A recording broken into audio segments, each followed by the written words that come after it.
Hello guys, welcome to exam war. दोस्तों, I hope आप सब लोग अपने अपने घरों पर फिट एंड फाइन होंगे और स्टडी भी आपकी बहुत अच्छी चल रही होगी, क्योंकि जिसके जितने भी बचे हुए एग्जाम्स हैं एसएससी के और सीजीएल के मेंस दोनों की डेट्स आ चुकी हैं और आप उसी के अकॉर्डिंग अपनी प्रिपरेशन को कर रहे होंगे ताकि आपको अगले अटेम्प्ट में सक्सेस मिल जाए। तो दोस्तों, इसी सीरीज में क्योंकि एग्जाम डेट्स आ गई हैं, आपके लिए मैं कुछ मेंस के लिए एरर डिटेक्शन के क्वेश्चंस को लेकर आया हूं। इन क्वेश्चंस को स्पेशली प्रीवियस पेपर से लिया गया है और जो एग्जाम पॉइंट ऑफ व्यू से बहुत ही इंपॉर्टेंट बन जाते हैं। तो चलिए दोस्तों, देखते हैं इन प्रीवियस ईयर के एरर डिटेक्शन के क्वेश्चंस को और डिस्कस करते हैं हर एक पॉइंट को। दोस्तों, यहां से मैं उम्मीद करूंगा कि आप लोग कॉपी और पेन को लेकर बैठे होंगे ताकि एडिशनली जितने भी फैक्ट हम लोग डिस्कस करेंगे, जितने भी रूल्स को हम लोग डिस्कस करेंगे, उनको आप कहीं पर नोट डाउन करते हुए चलेंगे ताकि आपको एग्जाम में वहां से मैक्सिमम हेल्प मिल सके। तो चलिए दोस्तों, देखते हैं इन क्वेश्चंस को और डिस्कस करते हैं यहां से निकलने वाले रूल्स को। तो दोस्तों, पहला क्वेश्चन है, you must either tell me a part A the whole story or at least part B the first half of it part C or no error part D.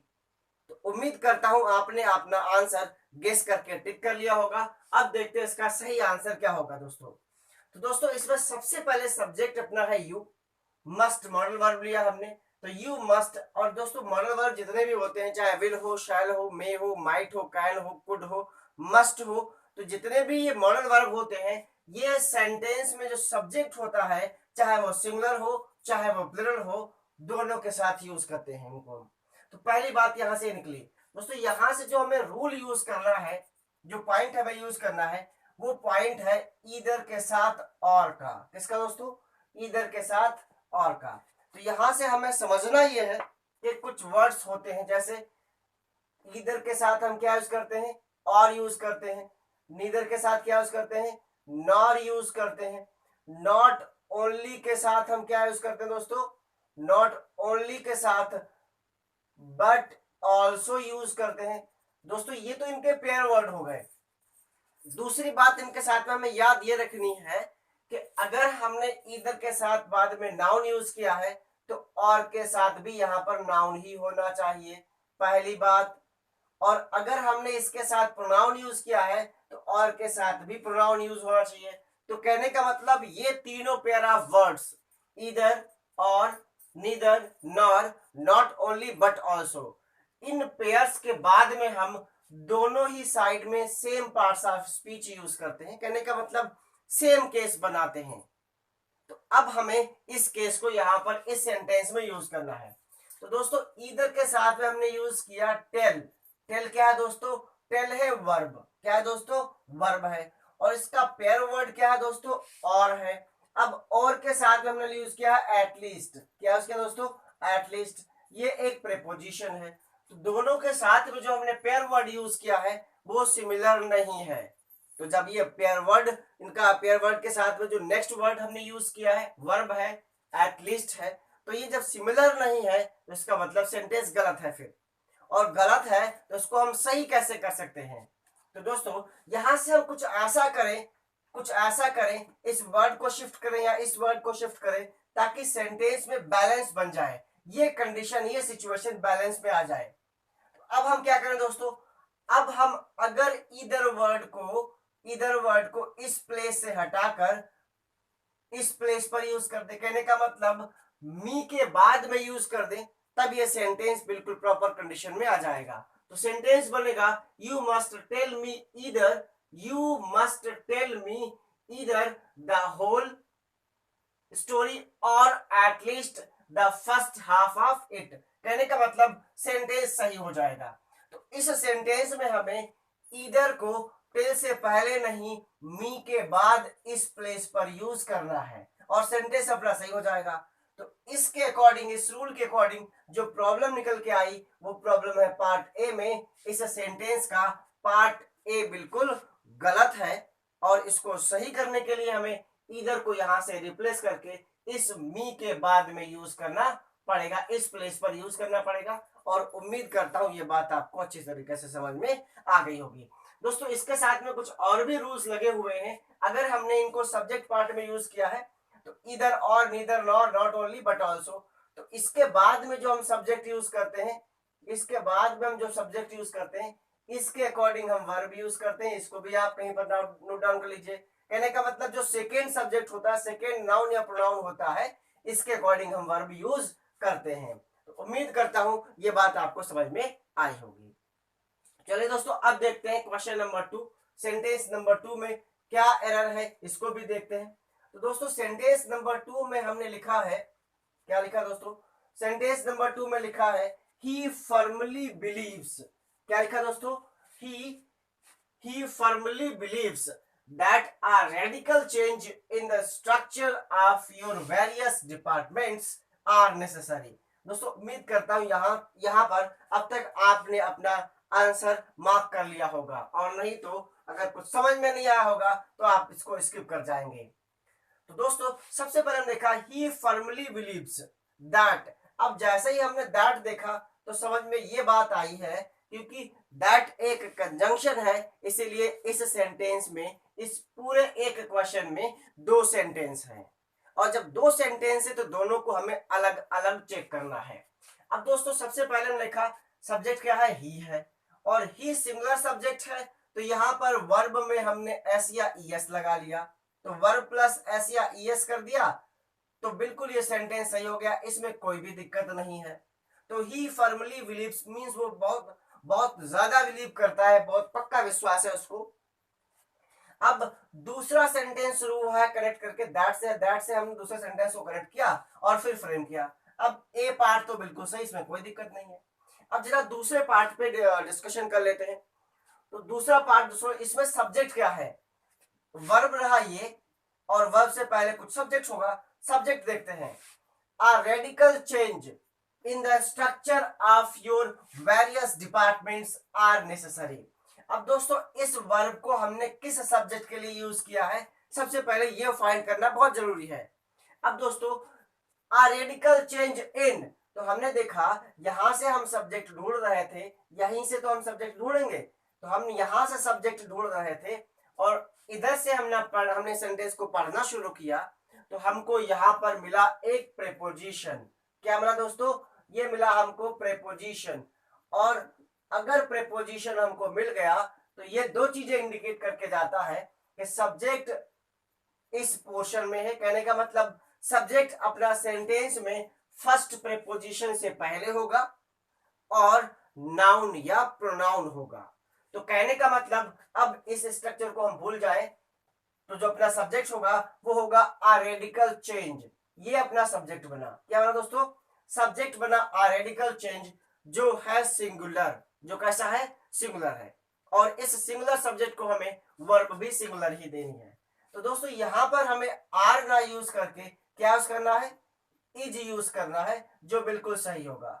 तो उम्मीद करता हूं सब्जेक्ट सिंगुलर है तो इसीलिए हमने singular verb use किया है। ये कंसेप्ट आपको अच्छी तरीके से समझ में आ गया होगा, और इसके अकॉर्डिंग जो एरर पार्ट बनता है वो एरर पार्ट बनता है सी। इसका सही जवाब होगा पार्ट सी। गलत है, जिसमें हमें आर के प्लेस पर इज राइट करना है। क्यों राइट करना है? क्योंकि अ रेडिकल चेंज जो अपना सेंटेंस का सब्जेक्ट है that is singular, that's why we have to use a singular verb. उम्मीद करता हूं ये बात आपको अच्छी तरीके से समझ में आ गई होगी। अब देखते हैं दोस्तों क्वेश्चन नंबर 3, और क्वेश्चन नंबर 3 में क्या आंसर निकलता है, क्या एरर निकल के आती है, इसको देखते हैं। दोस्तों क्वेश्चन नंबर 3 है when I received the letter the date for the interview was already over ABCD।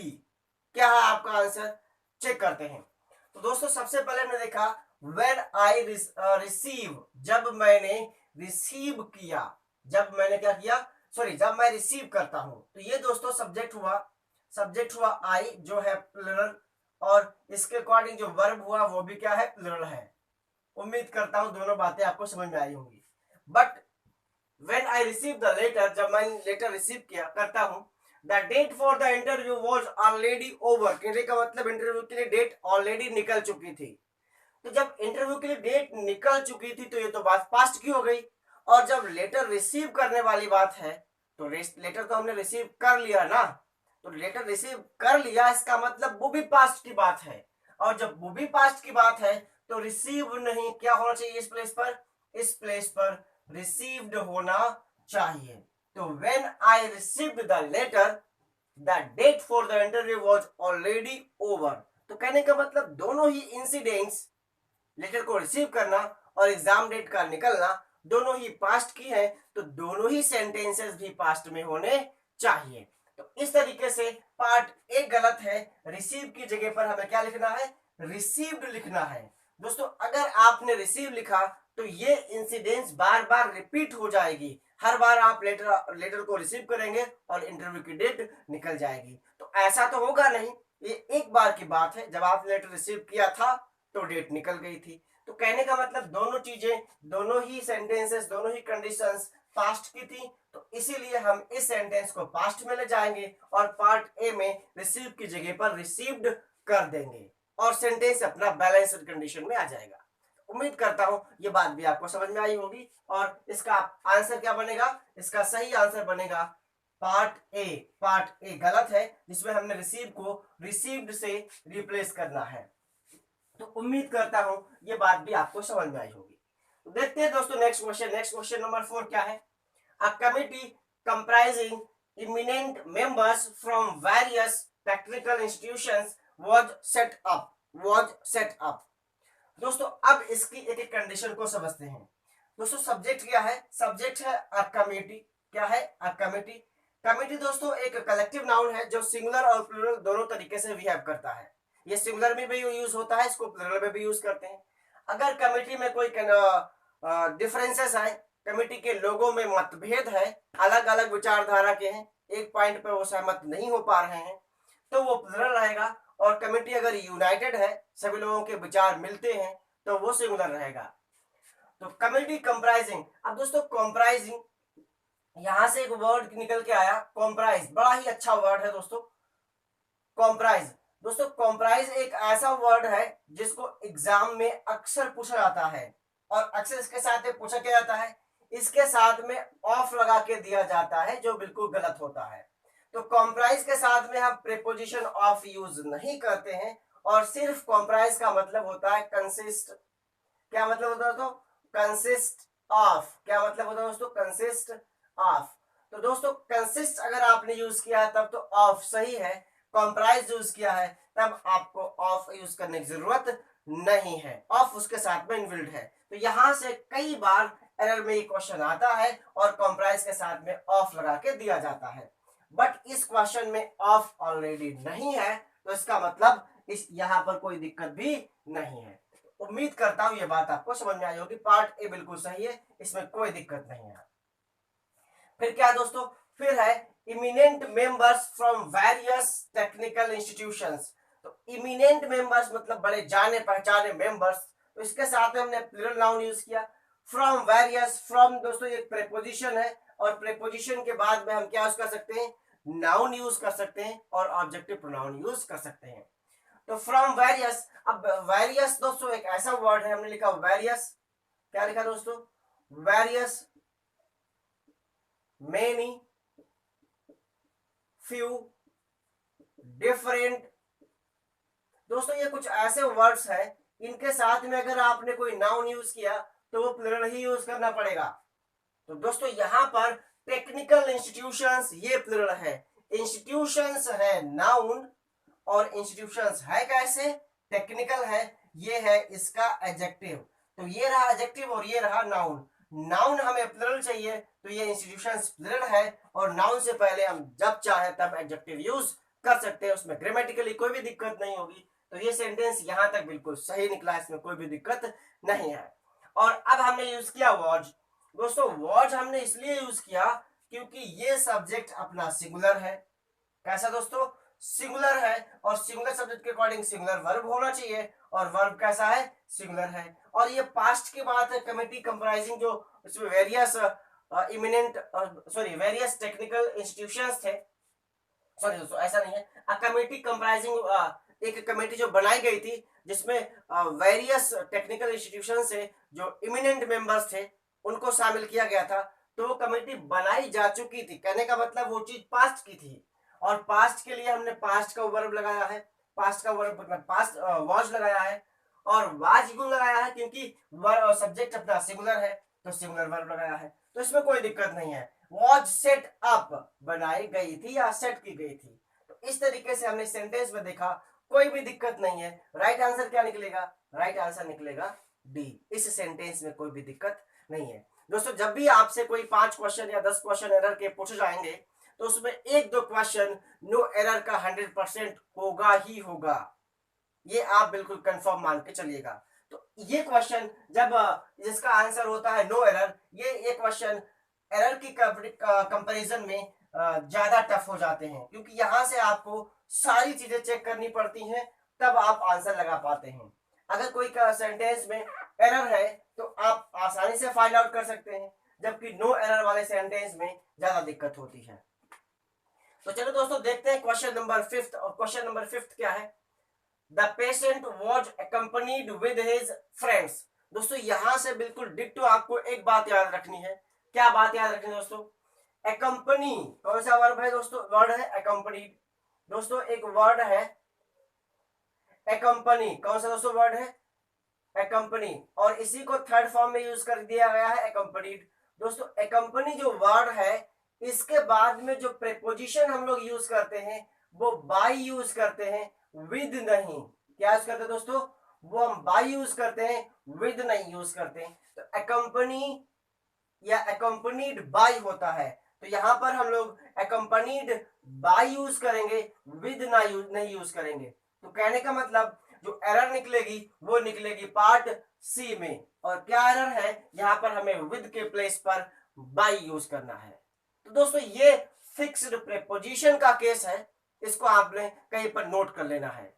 तो चलिए दोस्तों देखते हैं नेक्स्ट क्वेश्चन। नेक्स्ट क्वेश्चन क्या है? क्वेश्चन नंबर 6 क्या है? क्वेश्चन नंबर 6 है, क्वेश्चन नंबर 6 है the officer is angry, the officer is angry on the clerk for not attending the work। The officer is angry on the clerk for not attending the work। तो दोस्तों अब इसकी error देखते हैं। The officer हुआ subject, the officer हुआ subject, is हुआ helping verb, officer singular तो हेल्पिंग वर्ब भी सिंगुलर, एंग्री हुआ एडजेक्टिव। अब दोस्तों देखते हैं इसके बाद में क्या एरर है। पार्ट ए में तो कोई दिक्कत नहीं, ऑफिसर इज एंग्री, ऑफिसर नाराज है तो नाराज है, कोई दिक्कत नहीं है। अब यहां से एक वर्ड निकल के आया एंग्री। कौन निकल के आया दोस्तों? एक वर्ड निकल के आया एंग्री। अब एंग्री के साथ दो केस बनते हैं, एंग्री एट और एंग्री विद। क्या दोस्तों निकलते हैं?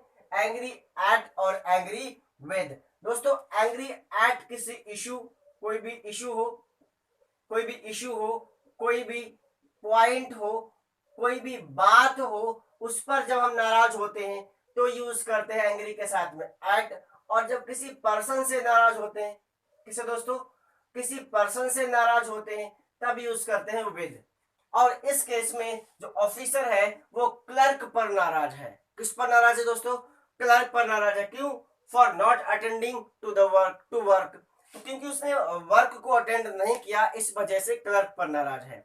और जब कोई पर्सन पर नाराज होगा तब हम ऑन नहीं यूज करेंगे ना एट यूज करेंगे। क्या यूज करेंगे हम दोस्तों?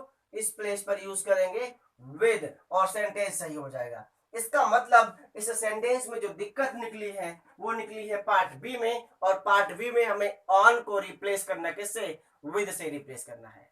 तो उम्मीद करता हूं दोस्तों ये बात भी आपको समझ में आई होगी। दोस्तों ये क्वेश्चंस मैंने मेंस के लिए डिस्कस किए हैं, क्योंकि मेंस में जब आप आए हैं तो आप जो इनिशियल तैयारी है, जो बेसिक तैयारी है, उसको आप ऑलरेडी कवर करके आए हैं। तो आपको यहाँ पर जल्दी से समझाने में भी कोई दिक्कत नहीं होगी, आपका लेवल बन चुका है, इसीलिए हमने इन क्वेश्चंस को थोड़ा स्पीड में डिस्कस किया है। तो दोस्तों आज की क्लास में जो हम लोगों ने एक वर्ड लेने की सीरीज शुरू की थी, उसमें आज का वर्ड है बी मोन। क्या दोस्तों वर्ड है? बी मोन। दोस्तों बीमोन का मतलब होता है लेमेंट, और लेमेंट का मतलब होता है विलाप करना। क्या करना दोस्तों? विलाप करना, विलाप करना। तो दोस्तों विलाप करना, और ये पूछा गया था अपोजिट वर्ड में, विलाप करना, इसका मतलब हो गया लेमेंट करना। लेमेंट क्या मतलब हुआ दोस्तों? इसका मतलब हुआ लेमेंट। लेमेंट का मतलब विलाप करना, विमोन का मतलब भी क्या होता है? विलाप करना होता है। अब इसका अपोजिट पूछा गया था, तो अपोजिट वर्ड इसका क्या होगा दोस्तों? इसका अपोजिट वर्ड मतलब उल्टा शब्द मींस विलोम शब्द क्या होगा? अपोजिट वर्ड होगा रिजवाइस। क्या होगा दोस्तों? रिजवाइस। रिजवाइस का मतलब कुछ खुशी मनाना, एंजॉय करना, सेलिब्रेट करना। तो दोस्तों उम्मीद करता हूं ये क्लास आपको समझ में आई होगी। दोस्तों क्वेश्चंस, क्लास और यहाँ से जितने भी रूल्स हम लोगों ने डिस्कस किए हैं, वो अगर आपको अच्छे लगे हैं तो इस क्लास को लाइक करिए, शेयर करिए। साथ ही साथ अगर आप हमारे चैनल पर नए आए हैं तो चैनल को भी सब्सक्राइब करें और बेल आइकन बटन को दबाना ना भूलें, ताकि आपको लेटेस्ट अपडेट मिलता रहे। Thank you. जय हिंद।